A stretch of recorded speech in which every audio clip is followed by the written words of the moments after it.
Everyone wants to look shredded and still be strong and still perform in the gym. So I'm going to break down how you can do that. So cutting fat without losing performance. Now, this is one of the guides I gave to my clients, and my clients still have, so they can use this when they need to maybe drop a slight bit of body weight, change body composition, maybe for a specific event, or just because they want to and they're going on holiday and they want to look good. So the big problem when doing this is many people cut their calories super hard, and what this does is their performance absolutely tanks. So what I mean by that is the deficit they're in terms of their calories is too big, and at that point they end up having weaker lifts when they're doing workouts. So metcons, they're so much slower, or over a period of time they slowly start dying off, and their recovery is super poor. But we need to understand one thing is, if we're dropping body fat, we're trying to lose some body fat, we aren't giving it our body as much as it needs, right? Because we're losing weight. And that may mean a slight drop in performance in certain areas. That's okay. But there are ways to make this more successful. And if we do it wrong, it can be a massive detriment to our performance and can be really hard. So in my opinion, there are 3 keys to success when doing this. Carbs, we all know this, right? Obviously, when we're doing high intensity work, it's the primary energy source our body's going to use. So do not completely slash these out of your nutrition and what you're eating in general if you want to keep performance. There may be opportunities where if I'm trying to drop some body fat, I might reduce these slightly, but I'm never going to completely get rid of them because they're going to be really helpful for us. The next thing is we need to just create a small deficit, no more than 200 to 400. The really aggressive deficits are where we're going to lose that little bit of muscle, we're going to fatigue a lot faster, and this is where we will see a huge drop in our performance, okay? And the other thing is prioritizing protein. When I dropped a lot of weight prior, I did a 30 kilo drop when I was a big boy back in the day. I did not prioritize the protein at all. And even though I was a big lad, I still had some muscle there. And because I didn't prioritize my protein at all, I lost lots and my performance drops, and I had to almost restart. I was happy, I was skinnier, but I was also unhappy. I lost basically most of the work I'd done prior to that playing rugby. Okay, so do not slash carbs, just have a small deficit, prioritize protein. Now, for me, timing is even more important when we're trying to do this. We're in this phase. So making sure we're training when we're not fasted is going to be super helpful, because we're already in that deficit. If we can get some good carbs in just before we train, we're going to be more fueled than if we're not, especially because we're in a deficit, okay? And this is the same post-training, but for me, even more important, getting some carbs in before you train. We don't want to avoid cutting and not eating around the workouts. We can focus on the deficit across the entire day, but those pre-training carbs are going to be super helpful. Now, one way I like to look at it is if you're short on time, trying to get in something like 0.5 grams of carbs per kilogram of body weight can be super helpful. So for me, that would be about 40 grams of carbs because I weigh 80 kilos. If I have a little bit more time, I want to aim for more like 1 gram per kilogram of body weight. So that's more like 80 grams of carbs before training. That if I have longer, 60 to 90 minutes, I aim for 1 gram per kilogram of body weight. And if I haven't got as much time, 30 to 60 minutes, I'd aim for half a gram per kilogram of body weight. And that is a little guideline I use for my training. And if I'm in a fat loss phase, then this is what I'd be doing. Strength training needs to stay. This is the next point. We don't want to just swap out strength training for loads of conditioning. It's not going to be the thing that helps us lose loads more body fat.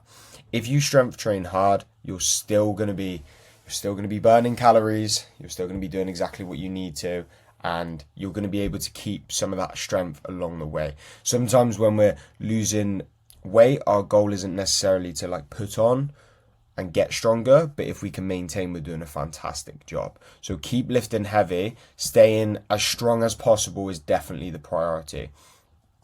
And see conditioning as the same as you would if you weren't cutting weight, okay? Just do the conditioning you're used to doing. If you're only doing 3 Metcons a week, stick it out.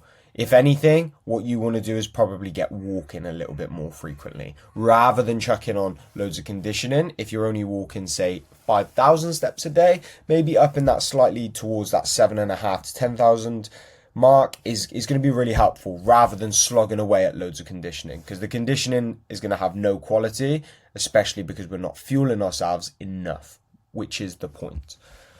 Now, lifestyle and recovery is going to be super, super important. And for me, sleep is the biggest fat loss multiplier. So if we sleep terribly, guess what happens the next day?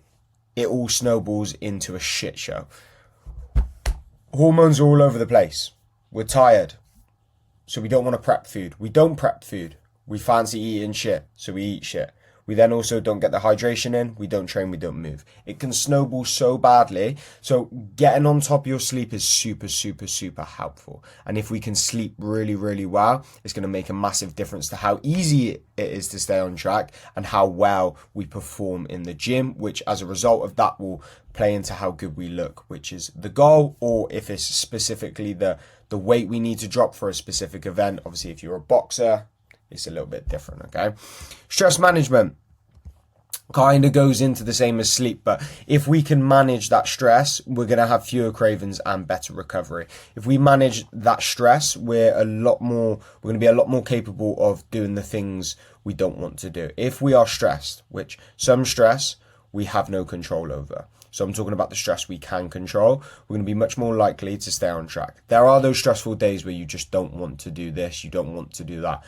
If we can control the things we can control, though, it would reduce the chances of us going off track for no reason.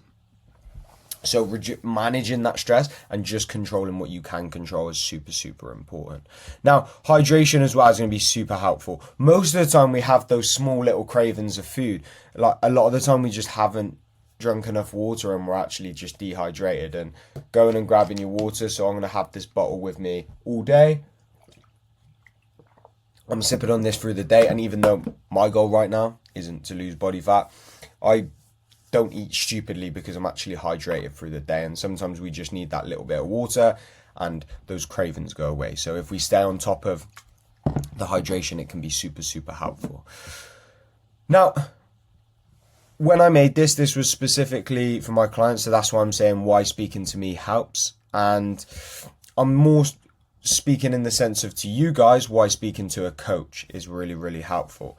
Now, the tricky part is everyone kind of responds differently. And what a coach will do for you is they will adjust your nutrition without tanking all of your lifts, all of your strength work, and can keep a good balance between how much you're training and fat loss. When we are in a fat loss phase, we probably should reduce some of the volume we're doing. So if we're in a massive strength block and we're putting on a bit of size, we're putting on a little bit of weight, we can probably tolerate 5 sets of 5 a lot easier on back squats than we could if we're in a deficit phase and we're trying to lose some body fat. So what a coach can do is just make a simple change of, instead of you're doing 5 5s at 75%, you're doing 3 5s. And sometimes that can just be, that small tweak can be enough to get a good training session in and actually get some good quality in your session. Training volume will become even more important when you're losing body fat, because we're right on the borderline of being overtrained and we want good quality still in our training. So that's another thing a coach can do. Now, they'll also keep you accountable. With some of my clients who send me their food diary every day, 9 p.m, I'm there to message them, where's your food diary? And having someone on your shoulder like that that's actually doing that job is super, super helpful. And for a lot of people, it's the accountability they need, because motivation will inevitably dip. So you need someone there for that. Now, if you want to cut fat, but keep all of your training at your best, your coach, or you should get a coach is the person who should help you. So you need to be there, and a coach will make a massive, massive difference. Now, quick checklist. This is what we want to look at, okay? Are we eating enough protein? Are we fueling training with enough carbs? We haven't completely got out of them. Is the deficit small and not extreme? Okay, we move on. Are we sleeping 7 to 9 hours? Are we still prioritizing strength? If we can tick all of these, we're going to be in a really good place. Now, food options. Just keep it really, really simple. Now, I'm a boring guy and I eat boring foods because it doesn't take long, it's cheap, I don't have to think about it, and I kind of don't mind eating it. It's quite nice. Now, this is what you want to get into the habit of doing. Keeping things simple. You do not need to overcomplicate it. When you are tired and you are trying to lose body fat, trying to think of a brand new meal is going to tire you out even more, so you're just going to end up just going and getting the Mackies. When you keep things simple, it's really easy.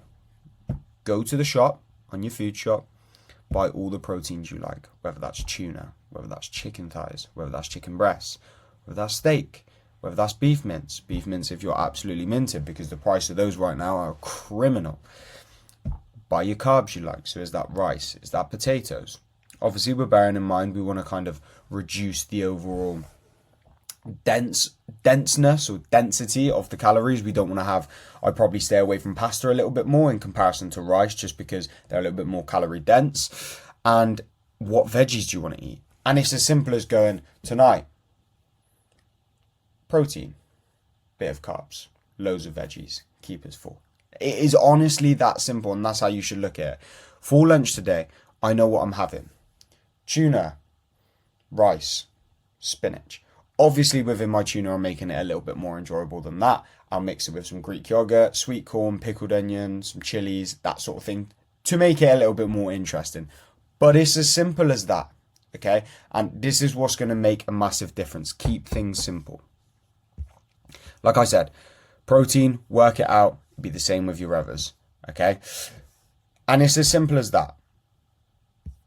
I hope this helps, and if you want this PDF, I am happy to send it over to anyone that has watched it this far. All you need to do is message the words or comment the words below in this YouTube video, PDF, and I will send you all of this over for free so you can use it for yourself.